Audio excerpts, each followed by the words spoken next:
In this video lecture,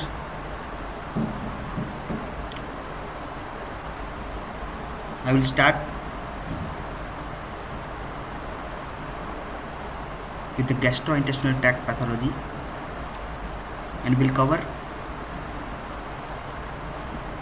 chronic gastritis and peptic ulcer disease. So basically, stomach is divided into four major anatomical regions: cardiac, fundus, body and antrum. So this is the region of cardia, which contains mucous cells. Region of fundus containing parietal cells, secretes acid, and chief cells secreting pepsin. Then this is the region of body. This is the region of antrum, which contains mucous cells and G cells. And after antrum, there is a region of pylorus. Then the first part of the duodenum starts. Cardiac glands contain mainly mucus secreting cells. Body and fundus contain parietal cells and chief cells. Parietal cells secrete acid and also secretes intrinsic factor essential for the vitamin B12 absorption. Body and fundus also contains endocrine cells. Pylorus, pyloric glands contain mucus secreting cells and G cells. So mucus cells are there and G cells are there in the antral part. Endocrine cells of the antrum are G cells and D cells. G cells secrete gastrin, D cells secrete somatostatin. So this is a cut picture stained with hematoxylin and eosin. Mucosal picture, gastric mucosal picture. This is the compartment of foveolar compartment, and this is glandular compartment in the gastric mucosa. Diseases of the stomach could be congenital anomalies like diaphragmatic hernia and pyloric stenosis. Inflammations like acute gastritis or chronic gastritis. Hypertrophic gastropathies, Menard disease and Zollinger-Ellison syndrome. Tumors of the stomach are polyps, adenocarcinoma, lymphoma, carcinoid and gastrointestinal stromal tumor. Diaphragmatic hernia is congenital anomaly. There is a weakness or partial total absence of a region of a diaphragm, permitting abdominal contents to herniate into the thorax. And hernial wall composed of peritoneum and pleura. So portions of the stomach, small intestine or liver may protrude into the hernial pouch. Second congenital condition is pyloric stenosis, affecting 1 out of 300 to 900 live births.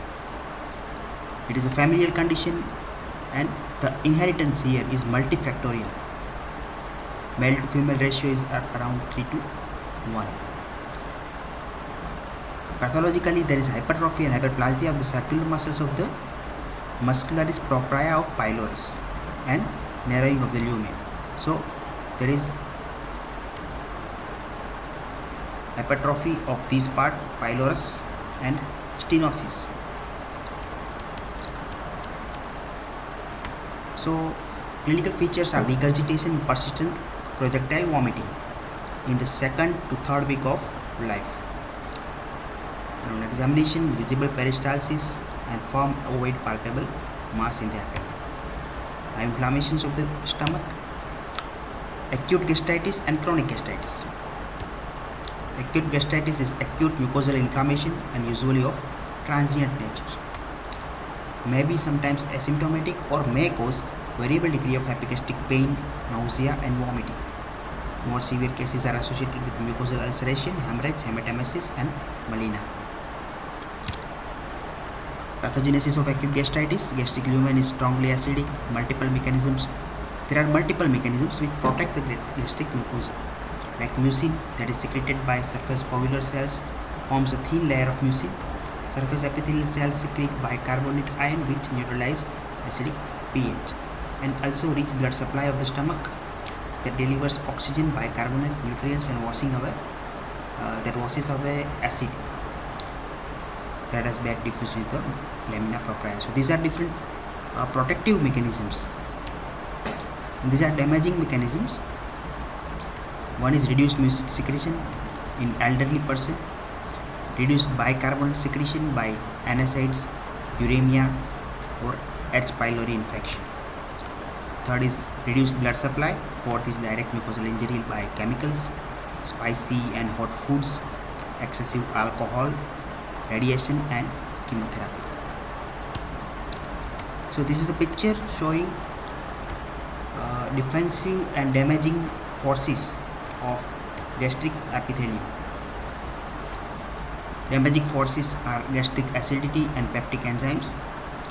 Defensive forces are surface mucus secretion, bicarbonate secretion, mucosal blood flow, apical surface membrane transport, epithelial regenerative capacity, elaboration of prostaglandins. Injury may be caused by H. pylori, anacid, aspirin, cigarettes, alcohol, gastric hyperacidity, duodenal gastric reflux. So from normal to injurious mucosa, or it could result from ischemia, shock, delayed gastric emptying, or host factors. From normal to gastric injury to gastric ulcer. So ulcer contains denuded epithelium, and the base of the ulcer is by necrotic debris, subsequent non-specific acute inflammatory cells, and below that granulation tissue, and below that fibrosis. So fibrosis, granulation tissue, acute inflammatory infiltrate, and necrotic debris are there in gastric ulcer. Morphology of acute gastritis: there is widespread multiple petechial hemorrhagic spots or large areas of mucosal or submucosal hemorrhage. So you can see in this picture there are multiple petechial hemorrhages, multiple tiny spots are there in the gastric mucosa. Microscopically, the mucosa is infiltrated by acute inflammatory cells. The acute inflammatory cells are neutrophils, eosinophils, with presence of edema and congestion. And when severe inflammation is there, there is patchy type of necrosis and fibrinous exudate. Ultimately, the necrotic epithelium is sloughed off and leads to erosion. So only superficial part of this epithelium is eroded. Acute gastritis consequently may progress into the acute gastric ulceration. So there is focal acutely developing gastric mucosal defect, and the most common cause here is anacids, or it may occur even after severe physiologic stress. So these are different physiologic severe type of stress. First thing is stress ulcers. Stress ulcers are most common in shock, sepsis, or severe trauma. Second type of ulcer, curling ulcers, ulcer occurring in the proximal duodenum associated with severe burns or trauma. Third type of ulcers, cursing ulcers. These are gastric, duodenal, or esophageal ulcers, and associated with increased intracranial pressure, and they carry a high incidence of perforation. So cursing ulcers by increased intracranial pressures, curling ulcer by severe burns. Anacids, the pathogenesis of ulcer. Anacids inhibit COX and prevents the synthesis of prostaglandins. So increased mucin synthesis is not there. Prostaglandins are responsible for enhancing bicarbonate, increasing mucin, and increasing vascular perfusion, and inhibiting acid secretion. And anacids prevent the synthesis of prostaglandins. Second thing, intracranial injury that leads to direct stimulation of vagal nuclei and causes hypersecretion of the gastric acid. Now chronic gastritis. Chronic gastritis, the most common cause of chronic gastritis is infection with the H. pylori. Second most common type of chronic gastritis is autoimmune gastritis.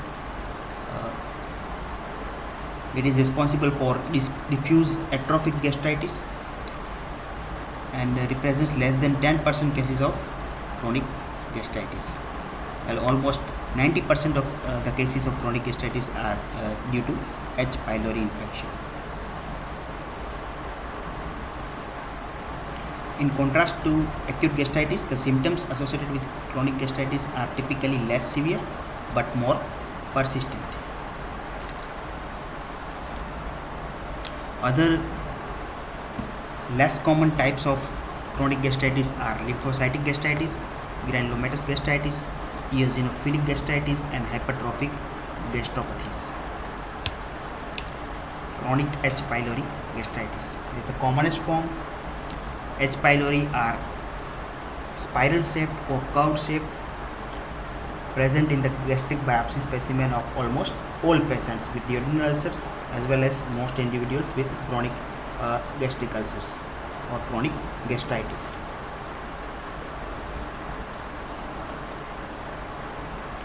Humans are the primary carriers of H. pylori, and that suggests that the transmission of H. pylori is primarily by the fecal-oral route.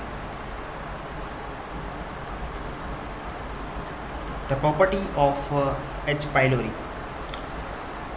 H. pylori secretes urease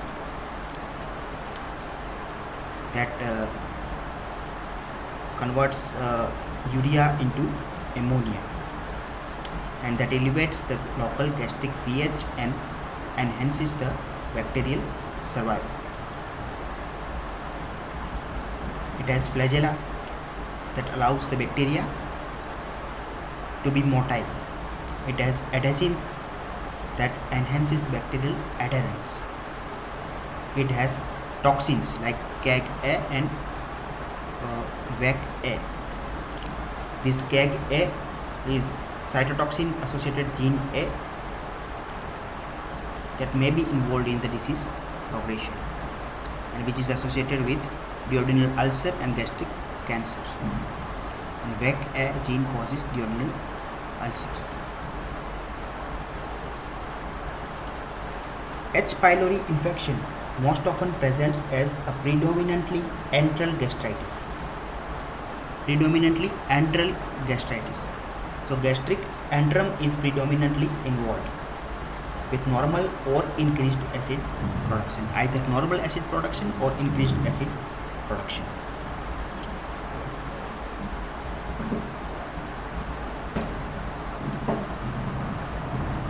And the characteristic infection by the H. pylori is patchy infection.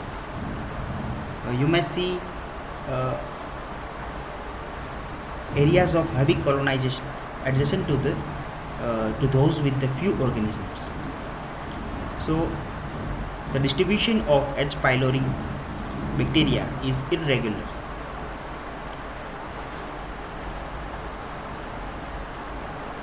And mostly the gastritis is patchy.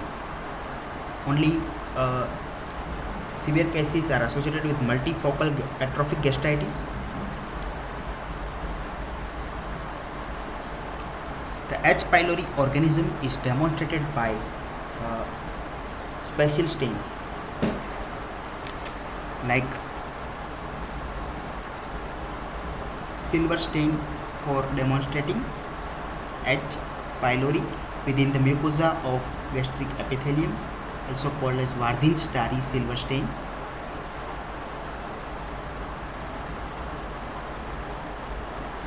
So this is the picture of Wardin-Starry silver stain demonstrating the bacilli here, H. pylori.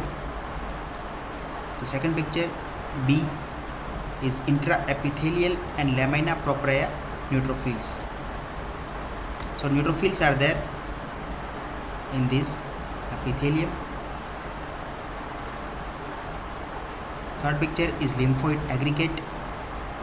Third picture is of lymphoid aggregates beneath the epithelium with germinal centers. So this is the formation of germinal centers in lymphoid aggregate. And there are abundant subepithelial plasma cells within the superficial lamina propria. So there are intraepithelial neutrophils, subepithelial plasma cells, and beneath that lymphoid aggregates.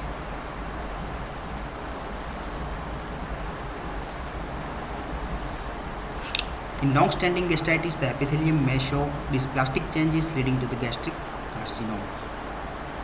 Clinical features are ill-defined symptoms of abdominal discomfort, nausea, and vomiting. The complications could be adenocarcinoma or lymphoma.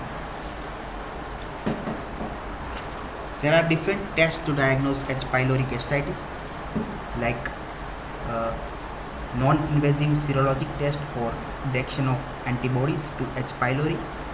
Second, fecal bacterial detection. Third, urea breath test based on the generation of ammonia by the bacterial urease. Or we may take gastric biopsy specimen and analyze it for rapid urease test, bacterial culture, or bacterial DNA by PCR. The treatments of H. pylori infections include combination of antibiotics and proton pump inhibitors. The prophylactic and therapeutic vaccines are still at an early stage of development. So these are different diseases associated with H. pylori infection: chronic gastritis, peptic ulcer disease, gastric carcinoma, and gastric malt lymphoma. Malt lymphoma means mucosa-associated lymphoid tissue lymphoma. Chronic gastritis, it has strong causal relationship. Peptic ulcer disease, it has strong causal association. Gastric carcinoma, strong causal association. And malt lymphoma, it has definitive etiologic role. So H. pylori may cause chronic gastritis, peptic ulcer disease, gastric carcinoma, and malt lymphoma. Second type of common gastritis is autoimmune gastritis, that accounts of less than 10% cases of the chronic gastritis. In contrast to H. pylori associated gastritis, autoimmune gastritis typically spares the antrum. It spares the antrum and is associated with hypergastrinemia.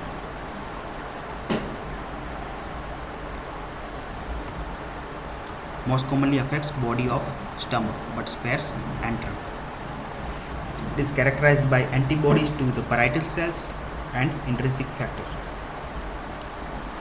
Reduced serum pepsinogen 1 concentration, endocrine cell hyperplasia, vitamin B12 deficiency, defective gastric acid secretion or achlorhydria is there in autoimmune gastritis.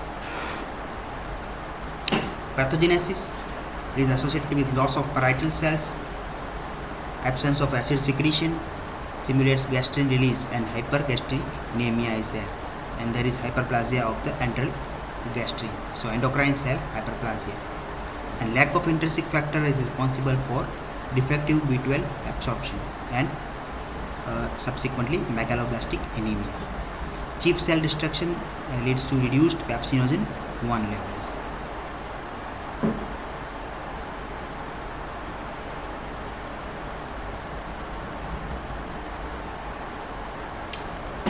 Although H. pylori infection can cause gastric atrophy and hypochlorhydria, it is not associated with achlorhydria or pernicious anemia. So this is because in contrast to diffuse atrophy of autoimmune gastritis, the damage in H. pylori gastritis is multifocal and it leaves patches of residual parietal and chief cells intact. CD4 plus types of T cells directed against the parietal cell components, including the H plus K plus ATPase, are considered to be the principal agents of injury in autoimmune gastritis. Autoantibodies to the parietal cell components, most prominently the H plus K plus ATPase or proton pump and intrinsic factor, are present in up to 80% patients with autoimmune gastritis. Morphology: there is diffuse mucosal damage within the body and fundus of stomach. It is characterized by diffuse mucosal damage. So oxyntic or acid producing mucosa is damaged within the body and fundus. With diffuse atrophy, the mucosa of the body and fundus appear markedly thinned and rugal folds are lost. And if vitamin B12 deficiency is severe, then nuclear enlargement, megaloblastic changes occur within the epithelial cells also. Neutrophils may be present, but the inflammatory infiltrate is typically composed of lymphocytes, macrophages, and plasma cells, often in association with lymphoid aggregates and follicles. The superficial lamina propria plasma cells typical of H. pylori gastritis are absent here, and the inflammatory reaction is deeper and centered on the gastric glands.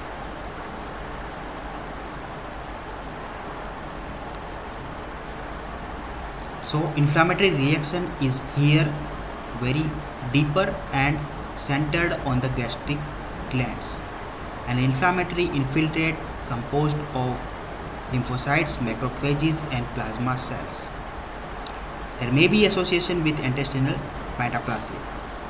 So here the inflammation is deeper, whereas in H. pylori the inflammation is in the intraepithelium neutrophils and subepithelial plasma cells are characteristic of H. pylori gastritis.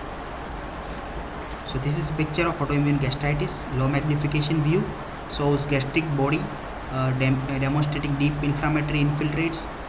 So these are deep inflammatory infiltrates surrounding the glands, surrounding the glandular component. An inflammatory infiltrate is composed mainly of lymphocytes. This is intestinal metaplasia. So these are goblet cells. Goblet cells are present in the intestinal epithelium, but long-standing autoimmune gastritis can cause intestinal type of metaplasia of gastric epithelium. Clinical features of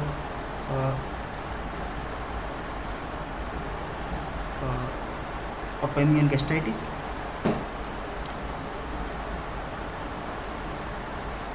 Autoimmune gastritis have endocrine cell hyperplasia.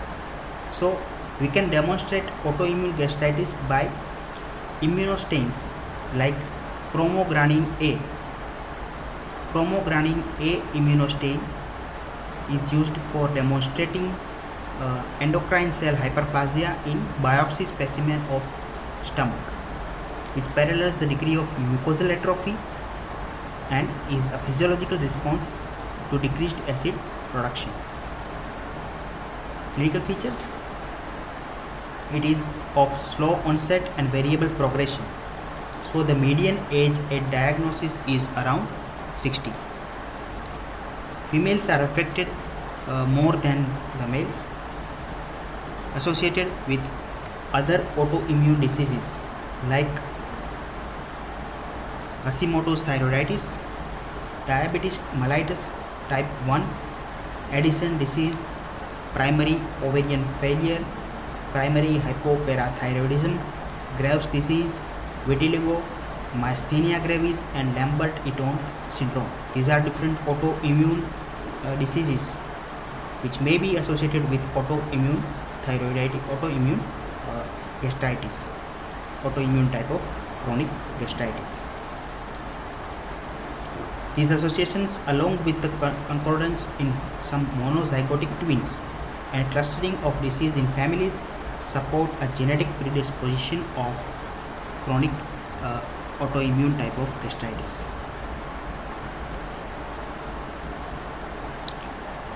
In long-standing causes, vitamin B12 deficiency can cause atrophic glossitis, in which the tongue becomes smooth and beefy red. Epithelial megaloblastosis is there, peripheral neuropathy with paresthesia and numbness, spinal cord lesions with loss of vibration and position sense, and there is cerebral dysfunction with memory loss and psychosis. So these are long-standing vitamin B12 deficiency symptoms. So this is the difference between H. pylori gastritis and autoimmune gastritis. The location of H. pylori is antrum, whereas autoimmune it is body. Inflammatory infiltrate of neutrophils and subepithelial plasma cells. Inflammatory infiltrate here is lymphocytes and macrophages. Acid production increased, decreased, gastrin normal to decreased, increased. Other lesions like hyperplasty and inflammatory polyps are there. Neuroendocrine hyperplasia is there in autoimmune gastritis. Serology, there is antibodies to the H. pylori. Here antibodies to the parietal cells. Sequel of H. pylori associated gastritis is peptic ulcer and adenocarcinoma, whereas sequel of autoimmune is atrophy, pernicious anemia, adenocarcinoma and carcinoid tumor. Low socioeconomic status is responsible for H. pylori associated infection, poverty, residence in rural areas, whereas autoimmune diseases and genetic predisposition is associated with the autoimmune gastritis. Uncommon forms of chronic gastritis are eosinophilic gastritis, in which characteristic tissue damage associated with dense infiltration of eosinophils in the mucosa and muscularis. It usually affect antrum or pyloric region. It is associated with peripheral eosinophilia and increased serum immunoglobulin E. The causes are allergic reaction like cow's milk allergy in children and different drugs in adults, or could be a sequel of parasitic infection, or could be because H. pylori infection. Second uncommon type of gastritis is lymphocytic gastritis, in which there are non-specific symptoms like pain, anorexia and vomiting. It is also known as varioliform gastritis, and it is based on the endoscopic appearance like thickened folds covered by small nodules and central ulceration. Histologically marked increase in the number of intraepithelial T lymphocytes are there. Granulomatous gastritis is a term applied for any gastritis that contains granuloma or aggregates of epithelioid histiocytes. Causes are gastric involvement by Crohn's disease, sarcoidosis, infection by mycobacteria, fungus, cytomegalovirus and H. pylori. The complications of chronic gastritis are peptic ulcer disease, which is the most common and important complication. Second is mucosal atrophy and intestinal metaplasia. Third is dysplasia. Peptic ulcer disease refers to chronic mucosal ulceration affecting the duodenum or stomach. Nearly all peptic ulcers are associated with H. pylori infection, NSAIDs or cigarette smoking. The most common form of peptic ulcer disease occurs within the gastric antrum or duodenum as a result of chronic H. pylori induced antral gastritis, which is associated with increased gastric acid secretion and decreased duodenal bicarbonate secretion. Mostly it affects middle to older age individuals and more common in males.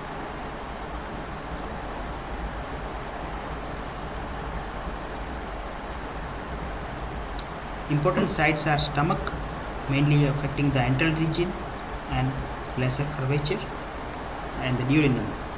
The first part of the duodenum, here the pyloric region. Anterior wall is the more commonly affected wall than the posterior wall. Pathogenesis. It results from imbalances between the mucosal defense mechanisms and the damaging factors. Surface epithelial cells secrete viscid neutral mucin, and that mucin has acid resistant property and it enhances the secretion of sodium bicarbonate from the surface epithelium. H. pylori hormonal factors are responsible for this peptic ulcer disease. Could be because of the trauma, secondary to spicy food and alcohol consumption, or because of NSAIDs, because of smoking, incompetence of the pyloric sphincter.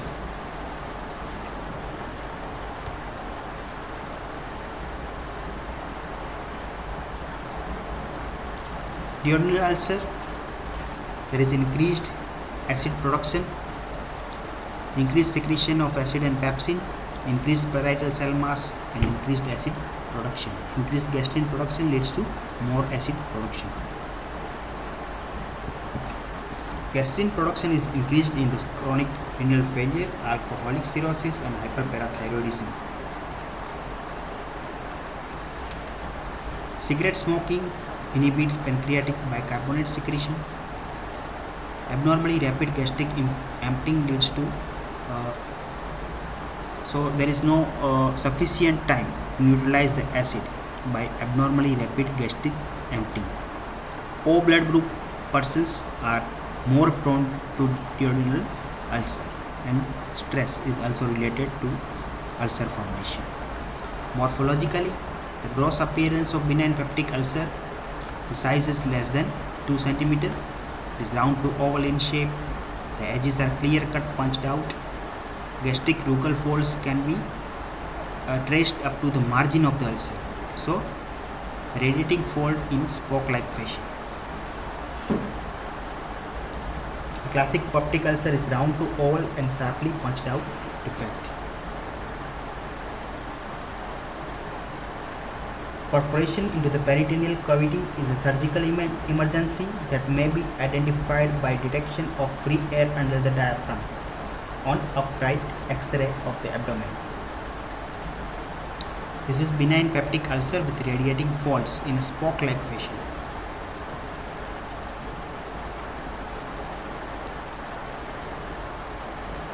Microscopically, the base and margins are covered by thin layer of necrotic fibrinous purulent exudate. Zone of inflammatory cells infiltrate, zone of granulation tissue, and fibrocollagenous tissue. So these are different zones: zone ulcer base, zone of inflammatory infiltrate by neutrophils, zone of granulation tissue. Granulation tissue is composed of vascular tissue with collagenized tissue, and also presence of inflammatory cells like lymphocytes and histiocytes.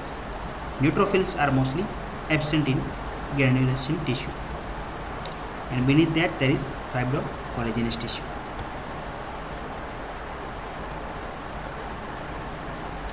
Active ulcers may be lined by thin layer of fibrinoid necrosis underlined by predominant neutrophilic infiltrate. Size and location do not differentiate between benign and malignant ulcers, but the gross appearance of chronic peptic ulcers is virtually diagnostic, and the malignant transformation of peptic ulcer is a very rare occurrence. Clinical features: peptic ulcers can be chronic, recurring lesions with significant morbidity. Majority of peptic ulcer patients come to the clinical attention because of the epigastric burning or aching pain. Significant fraction present with the complications such as iron deficiency, anemia, hemorrhage, or perforation. Burning pain increases in the night, and pain is generally relieved by food or antacids. The therapies of peptic ulcer disease are aimed at H. pylori eradication and neutralization of gastric acids by proton pump inhibitors. Recurrence rate nowadays has reduced to less than 20% following successful clearance of H. pylori organism. Previously, different surgical modalities have been done, like vagotomy to relieve the acid simulatory effects of vagus nerve, and antrectomy to remove the gastrin producing cells. But nowadays, treatment with combination of proton pump inhibitors and H. pylori eradication does not require the surgical intervention. Complications of a peptic ulcer disease are hemorrhage, which is most common complication due to erosion of blood vessels in the ulcer base. Second, perforation. It is a severe complication. It is an emergency complication commonly seen in the duodenal ulcer than gastric.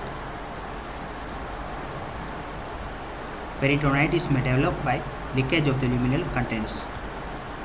Penetration ulcer erodes into the adjacent organs like pancreas, liver, and it can cause severe pain. Fibrosis. Fibrosis is a long-term complication of peptic ulcer disease. Leads to hourglass deformity, and malignant transformation is a rare complication of ulcer. Hemorrhage, perforation, fibrosudation, obstruction, peritonitis. Differences between the gastric and duodenal ulcers are: gastric ulcer less common, duodenal ulcer more common. Blood group A is associated with gastric and O is associated with duodenal. Acid level is normal here. Acid level is generally elevated along the lower curvature, first part of the duodenum. Perforation less common, more common. Malignant transformation more common, malignant transformation not seen. Difference between benign gastric ulcer and malignant gastric ulcer.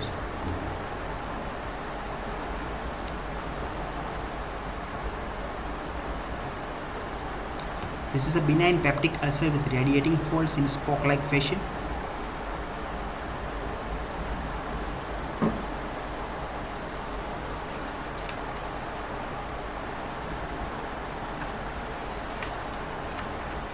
Now another topic of gastric pathology is mucosal atrophy and intestinal metaplasia.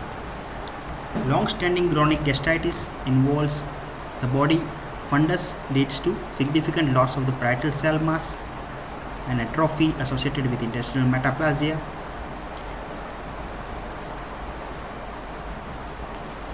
And this intestinal metaplasia is strongly associated with risk of gastric adenocarcinoma.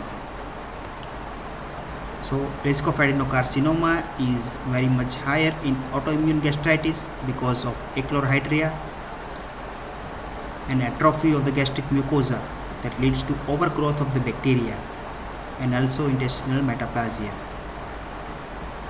Intestinal metaplasia in H. pylori gastritis may regress after clearance of the organism. Dysplasia.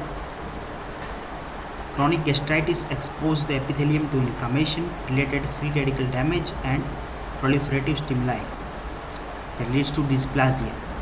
The morphological hallmarks of dysplasia are variation in the epithelial size, variation in the epithelial shape and orientation.